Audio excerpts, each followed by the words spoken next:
ಪ್ರಭು ನ್ಯೂಸ್ಗೆ ಸ್ವಾಗತ. ಕೌಸಲಗಿ ತಾಲೂಕು ರಚನೆಗಾಗಿ ಧರಣಿ.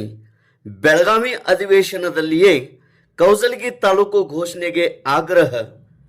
ರಾಜ್ಯದ ಅತಿ ದೊಡ್ಡ ಜಿಲ್ಲೆಯಾದ ಬೆಳಗಾವಿ ಜಿಲ್ಲೆಯನ್ನು ವಿಭಜಿಸಿ ಗೋಕಾಕನ್ನು ಜಿಲ್ಲೆಯನ್ನಾಗಿಸಿ ಗೋಕಾಕ್ ತಾಲೂಕಿನ ಹೋಬಳಿ ಕೇಂದ್ರವಾದ ಕೌಸಲಗಿ ಪಟ್ಟಣವನ್ನು ನೂತನ ತಾಲೂಕು ಕೇಂದ್ರವನ್ನಾಗಿ ಇದೇ ಬೆಳಗಾವಿ ಚಳಿಗಾಲ ಅಧಿವೇಶನದಲ್ಲಿಯೇ ಘೋಷಿಸಬೇಕು ಎಂದು ಕೌಸಲಗಿ ತಾಲೂಕಾ ಹೋರಾಟಗಾರರ ವೇದಿಕೆ ಸರ್ಕಾರಕ್ಕೆ ಇಂದು ಆಗ್ರಹಿಸಿದೆ. ಪಟ್ಟಣದಲ್ಲಿ ಕಳ್ಳಿಗುದ್ದಿ ಸರ್ಕಲ್ನಲ್ಲಿ ಶುಕ್ರವಾರ ದಿನಾಂಕ 13 ಡಿಸೆಂಬರ್ 2024ರಂದು ಕೌಸಲಗಿ ತಾಲೂಕಾ ಹೋರಾಟಗಾರರು ಕೌಸಲಗಿ ತಾಲೂಕು ರಚನೆಗಾಗಿ ಒಂದು ದಿನದ ಸಾಂಕೇತಿಕ ಧರಣಿ ನಡೆಸಿ ಕೌಸಲಗಿ ಉಪ ತಹಶೀಲ್ದಾರರ ಪರವಾಗಿ ಉಪ ತಹಶೀಲ್ದಾರ ಡಿಸಿ ಪತ್ತಾರ್ ಅವರಿಗೆ ಮನವಿ ಸಲ್ಲಿಸಿದರು. ಉಪ ತಹಶೀಲ್ದಾರರ ಮೂಲಕ ಮುಖ್ಯಮಂತ್ರಿಗಳಿಗೆ ಸಲ್ಲಿಸಿದ ಮನವಿಯಲ್ಲಿ ಕೌಸಲಗಿ ಪಟ್ಟಣವು ತಾಲೂಕು ರಚನೆಗಾಗಿ 5 ದಶಕಗಳಿಂದ ಹೋರಾಟ ಮಾಡುತ್ತಾ ಬಂದಿದೆ. ತಾಲೂಕು ಪುನರ್ ವಿಂಗಡನಾ ಆಯೋಗಗಳಾದ ಎಂ ವಾಸುದೇವರಾವ್, ಡಿ.ಎಂ. ಹುಂಡೇಕರ್, ಪಿ.ಸಿ. ಗದ್ದಿಗೌಡರ್ ಮುಂತಾದ ತಾಲೂಕು ಪುನರ್ ವಿಂಗಡಣೆ ಆಯೋಗಗಳು ಕೌಸಲಗಿಯನ್ನು ಕೇಂದ್ರವನ್ನಾಗಿರಿಸಿಕೊಂಡು ನೂತನ ತಾಲೂಕು ಕೇಂದ್ರವನ್ನಾಗಿ ರಚಿಸಬಹುದೆಂದು ಶಿಫಾರಸು ಮಾಡಿದೆ. ಮೂಡಲಗಿ, ರಾಮದೂರ್, ಯರಗಟ್ಟಿ ಹಾಗೂ ಗೋಕಾಕ್ ತಾಲೂಕಿನ ಗಡಿ ಗ್ರಾಮಗಳಲ್ಲಿ ಸೇರಿಸಿ ಸುಮಾರು 60 ಗ್ರಾಮಗಳನ್ನು ಒಳಗೊಂಡು ಕೌಸಲಗಿ ತಾಲೂಕನ್ನು ರಚಿಸಬೇಕೆಂದು ಆಗ್ರಹಪಡಿಸಿದ ಹೋರಾಟಗಾರರು ತಮ್ಮ ಮನವಿಯಲ್ಲಿ ಬೆಳಗಾವಿ ಜಿಲ್ಲೆ ಕಿತ್ತೂರು, ನಿಪ್ಪಾಣಿ, ಕಾಗವಾಡ ಜೊತೆಯಲ್ಲಿಯೇ ಕೌಸಲಗಿ ತಾಲೂಕು ಕೇಂದ್ರಕ್ಕಾಗಿ ಹೋರಾಟವನ್ನು ಮಾಡುತ್ತಾ ಬಂದಿದ್ದರೂ ಯಾವುದೇ ಸರ್ಕಾರ ಇದುವರೆಗೆ ತಾಲೂಕು ಕೇಂದ್ರವನ್ನಾಗಿಸಲ ಪಕ್ಕದ ಯರಗಟ್ಟಿಯನ್ನು ಸಚಿವ ಸಂಪುಟದಲ್ಲಿ ಅನುಮೋದಿಸಿ ನೂತನ ತಾಲೂಕು ಕೇಂದ್ರವನ್ನಾಗಿಸಿದ ಸರ್ಕಾರ ಕೇವಲ ಹೋಬಳಿ ಕೇಂದ್ರವನ್ನಾದ ಕಿತ್ತೂರನ್ನು ಒಂದು ಸ್ವತಂತ್ರ ತಾಲೂಕು ಕೇಂದ್ರವನ್ನಾಗಿಸಿದ ಉದಾಹರಣೆಗಳಿದ್ದು 40 ವರ್ಷಗಳಿಂದ ಹೋಬಳಿ ಕೇಂದ್ರವಾದ ಕೌಸಲಗಿಯನ್ನು ಶೀಘ್ರದಲ್ಲಿಯೇ ನೂತನ ತಾಲೂಕು ಕೇಂದ್ರವನ್ನಾಗಿ ಘೋಷಿಸಬೇಕು. ಇತ್ತೀಚೆಗೆ ಕೌಸಲಗಿ ಪಟ್ಟಣಕ್ಕೆ ಆಗಮಿಸಿದ ಮಾನ್ಯ ಮುಖ್ಯಮಂತ್ರಿಗಳಾದ ಸಿದ್ದರಾಮಯ್ಯನವರಿಗೂ ಈ ವಿಷಯವಾಗಿ ಮನವಿಯನ್ನು ಸಲ್ಲಿಸಲಾಗಿದೆ.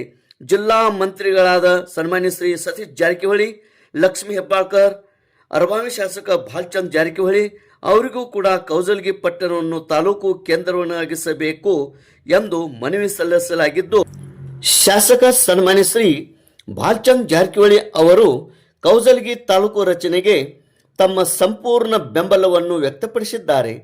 ಅಷ್ಟೇ ಅಲ್ಲದೆ ಗೋಕಾಕ್ ಶಾಸಕ ರಮೇಶ್ ಜಾರಕಿಹೊಳಿ ಅವರು ಕೂಡ ಬೆಳಗಾವಿ ಜಿಲ್ಲೆ ವಿಭಜಿಸುವ ಮುನ್ನ ಕೌಸಲಗಿಯನ್ನು ತಾಲೂಕು ಕೇಂದ್ರವನ್ನಾಗಿಸಬೇಕೆಂದು ಸುದ್ದಿಗೋಷ್ಠಿಯೊಂದರಲ್ಲಿ ಸ್ಪಷ್ಟಪಡಿಸಿದ್ದಾರೆ. ಸರ್ಕಾರ ಈಗ ಬೆಳಗಾವಿಯಲ್ಲಿ ಜರುಗುತ್ತಿರುವ ಚಳಿಗಾಲ ಅಧಿವೇಶನದಲ್ಲಿ ಕೌಸಲಗಿ ಪಟ್ಟಣವನ್ನು ನೂತನ ತಾಲೂಕು ಕೇಂದ್ರವನ್ನಾಗಿ ಘೋಷಿಸಿ ಈ ಭಾಗದ ಜನರ ಪ್ರಮುಖ ಬೇಡಿಕೆಯನ್ನು ಈಡೇರಿಸಬೇಕೆಂದು ಮನವಿಯಲ್ಲಿ ತಿಳಿಸಿದ್ದಾರೆ.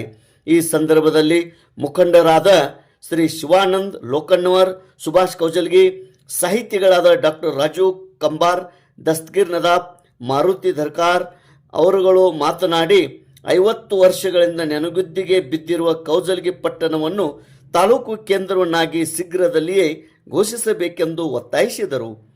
ದಿವ್ಯ ಸಾನ್ನಿಧ್ಯವನ್ನು ಶ್ರೀಕಾಂತಯ್ಯ ವ್ಯಕ್ತಮಟ್ಟ ವಹಿಸಿದ್ದರು. ಮುಖಂಡರಾದ ರವಿ ಪರಶೆಟ್ಟಿ, ಅಶೋಕ್ ಶುಹಾಪುರ್, ಶ್ರೀಶೈಲ್ ಗಾನ್ಗೇರ್, ಅಶೋಕ್ ಪಾಟೀಲ್, ಜಗದೀಶ್ ಶುಹಾಪುರ್, ಭೀಮ್ಸಿ ಉದಪ್ಪನವರ್, ಮಹಾದೇವ್ ಬುದ್ಧಿ, ಮಹಾದೇವ್ ಸೊಗಲದ್, ಪ್ರಕಾಶ್ ಶೆಟ್ಟರ್, ಚಿದಾನಂದ್ ವಿರಕ್ತಮಠ್, ಸಂಜು ಮಿರ್ಜಿ, ಚೇತನ್ ಕತ್ತಿ, ಗೋಪಾಲ್ ಸಂಕಿನವರ್, ಅಡಿಯಪ್ಪ ಕಂಬಾರ್, ನಾಗಪ್ಪ ಥರ್ಕಾರ್, ಶಿವಲಿಂಗಯ್ಯ ಹಿರೇಮಠ್, ಸುರೇಶ್ ನಾಯಕ್ ಹಾಗೂ ಪಟ್ಟಣದ ಯುವಕರು, ಗಣ್ಯಮಾನ್ಯರು, ಮಕ್ಕಳು ಮುಂತಾದವರು ಧರಣಿ ಸತ್ಯಾಗ್ರಹದಲ್ಲಿ ಭಾಗವಹಿಸಿದ್ದರು. ತೇಜ್ ಪ್ರಭು ನ್ಯೂಸ್, ಕೌಸಲಗಿ. ಒಂದು ದಿನದ ಸಾಂಕೇತಿಕ ಧರಣಿ ಕಾರ್ಯಕ್ರಮಕ್ಕೆ ಆಗಮಿಸಿರುವಂಥ ಎಲ್ಲ ಊರಿನ ಗಣ್ಯಮಾನ್ಯರನ್ನ, ಸಾರ್ವಜನಿಕರನ್ನ ಹಾಗೂ ಕೌಸಲಗಿ ಪಟ್ಟಣದ ನಾಗರಿಕರನ್ನ, ಸುತ್ತಮುತ್ತಲಿನ ನಾಗರಿಕರನ್ನ ಹಾಗೂ ಪೊಲೀಸ್ ಸಿಬ್ಬಂದಿಯವರನ್ನು ಕೂಡ ಒಳಗೊಂಡು ಎಲ್ಲರನ್ನೂ ಆತ್ಮೀಯವಾಗಿ ಈ ಧರಣಿ ಸತ್ಯಾಗ್ರಹ ಕಾರ್ಯಕ್ರಮಕ್ಕೆ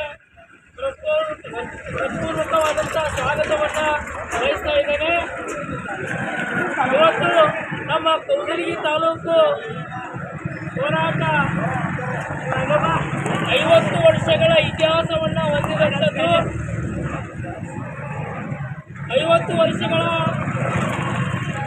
ಒಂದು ಹೋರಾಟಕ್ಕೆ ಇವತ್ತು ಕೊನೆಯನ್ನ ಕಾಣಿಸುವಂತ ಒಂದು ಹಂತಕ್ಕೆ ನಾವು ಬರಬೇಕಾಗಿದೆ.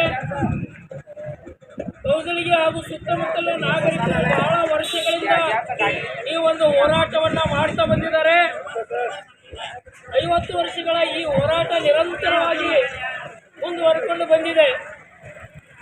ಇದುವರೆಗೂ ಕೂಡ ನಾವು ಈ ಕೌಜಲಗಿ ತಾಲೂಕನ್ನ ಪೂರ್ಣ ಪ್ರಮಾಣದಲ್ಲಿ ಯಾರಿಗೆ ತರೋದಕ್ಕ ಸಾಧ್ಯವಾಗದೇ ಇರುವಂಥ ಒಂದು ಪರಿಸ್ಥಿತಿ ಬಂದಿದೆ. ಆ ಕಾರಣದಿಂದ ನಮ್ಮ ಬೆಳಗಾವಿ ಜಿಲ್ಲೆ ಭೌಗೋಳಿಕವಾಗಿ ಬಹಳ ವಿಸ್ತಾರವಾಗಿರುವಂಥ ಬೆಳಗಾವಿ ಜಿಲ್ಲೆಯನ್ನು ವಿಭಜಿಸುವಂಥ ಸಂದರ್ಭದಲ್ಲಿ ಸರ್ಕಾರ ಕೌಜಲಗಿ ತಾಲೂಕನ್ನು ಬೇಗ ರಚನೆ ಮಾಡಬೇಕು. ಕೌಜಲಗಿ ತಾಲೂಕನ್ನು ರಚನೆ ಮಾಡಿ